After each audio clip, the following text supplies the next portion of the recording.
Hallo ihr Lieben, heute habe ich ein super leckeres, herzhaftes Rezept für euch. Heute werde ich mit euch mein Hackbällchenrezept teilen und der wurde von den typischen skandinavischen Hackbällchenrezepten inspiriert, aber ich habe natürlich mein eigenes Twist dazu gegeben und diese Hackbällchen sind mega lecker. Du kannst die mit Tomatensauce servieren, mit Kartoffelstampf servieren oder eine leckere Meatball Sub mit den Hackbällchen machen. So lecker! Lasst uns mit dem Rezept anfangen. Für das Rezept brauchst du natürlich Hackfleisch. Ich habe diesmal einfach Rinderhack genommen, aber du kannst auch 50-50 Rinderhackfleisch mit Schweinehackfleisch nehmen.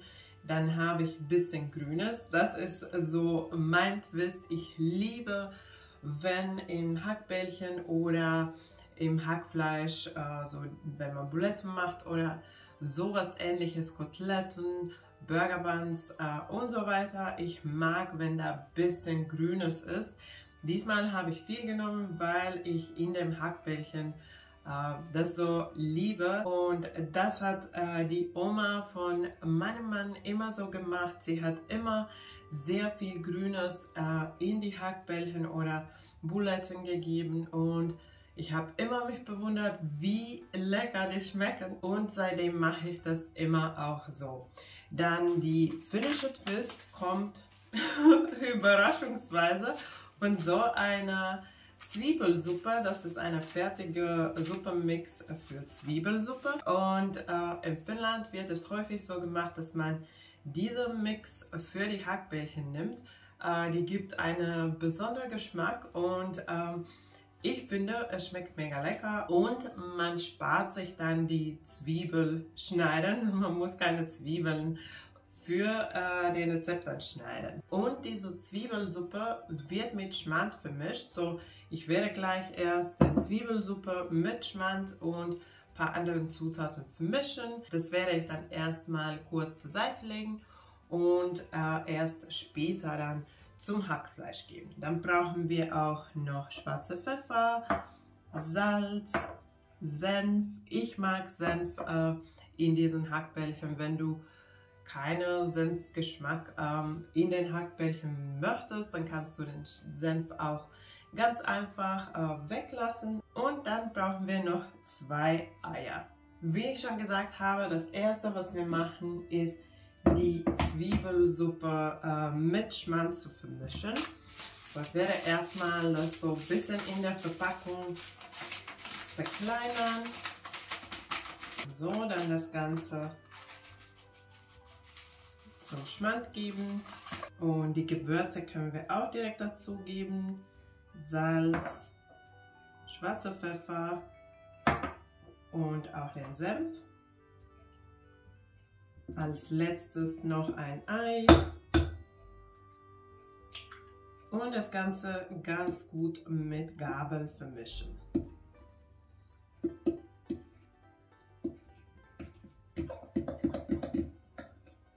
Dann stelle ich es erstmal zur Seite und ich werde dann auch das Grüne ganz fein hacken.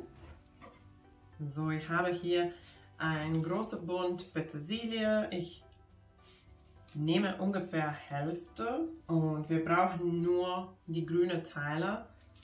So, die Stängel können wir einfach so entfernen.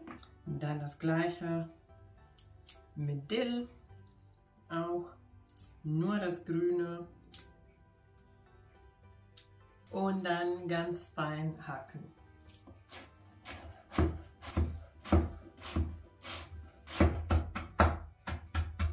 Und dann können wir das direkt auch in die Hackfleisch geben.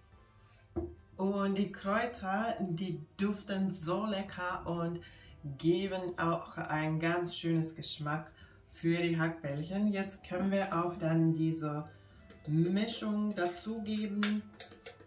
So den Schmand mit Zwiebelsuppe und den Gewürzen. In diesem Rezept wird kein Brot oder Semmelbrösel oder sowas in die Mischung gegeben. Die Hackbällchen bleiben so auch sehr, sehr saftig. Wenn du magst, kannst du aber ein bisschen dazugeben. Ich lasse es so und jetzt wird das Ganze gut vermischt.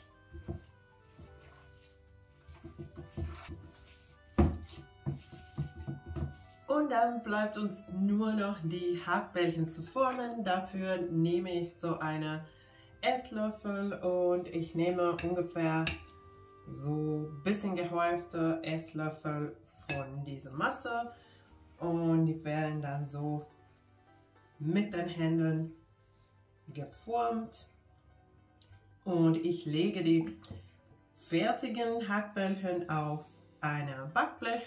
Ich habe den Backblech mit Backpapier bedeckt und diese Hackbällchen oder traditionell bei uns werden die im Backofen gebacken.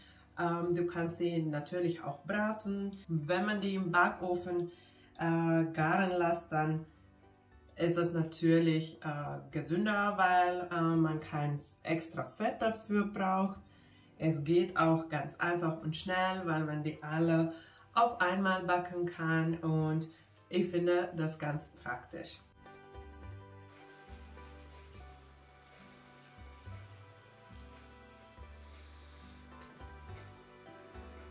So, jetzt habe ich meine Hackbällchen fertig. Der Rezept ergibt 30 Hackbällchen und jetzt werden die im Backofen gegart. Und jetzt sind die Hackbällchen fertig. So sehen die aus. Die duften sehr lecker. Es sind sehr viele und das Tolle an dem Rezept ist, dass du die Hackbällchen auch dann nach dem Backen, nach Abkühlen auch einfrieren kannst und dann später einfach auftauen, erhitzen und wieder genießen. Wie ich schon gesagt habe, die eignen sich super zum einer Spaghetti mit Tomatensauce. Ich habe schon auch mir hier eine leckere, ganz einfache Tomatensauce zubereitet. Den Rezept dafür werde ich für euch auch verlinken. Und dann noch ein bisschen Käse oben drauf und es schmeckt einfach super lecker. Oder wenn du es so skandinavisch essen möchtest, dann kannst du die Hackbällchen auch mit Kartoffelstampf servieren. Dazu kann man eine helle oder braune Soße machen und ganz wichtig, Gewürzgurken. Oder wie ich schon am Anfang erwähnt habe, kann man mit dieser Tomatensauce und den Hackbällchen auch ein ganz leckeres Meatball Sub zubereiten. So, es gibt viele Möglichkeiten, wie man die Hackbällchen essen kann, aber das Wichtigste ist, dass die mega lecker schmecken. Ich hoffe, dir hat mein Rezept gefallen und wenn ja, vergiss nicht die Daumen nach oben. Und wenn du neu bei meinem Kanal bist, kannst du jetzt abonnieren, um keine neuen leckeren Rezepte zu verpassen. Danke, dass du dabei warst. Tschüss und bis zum nächsten Mal.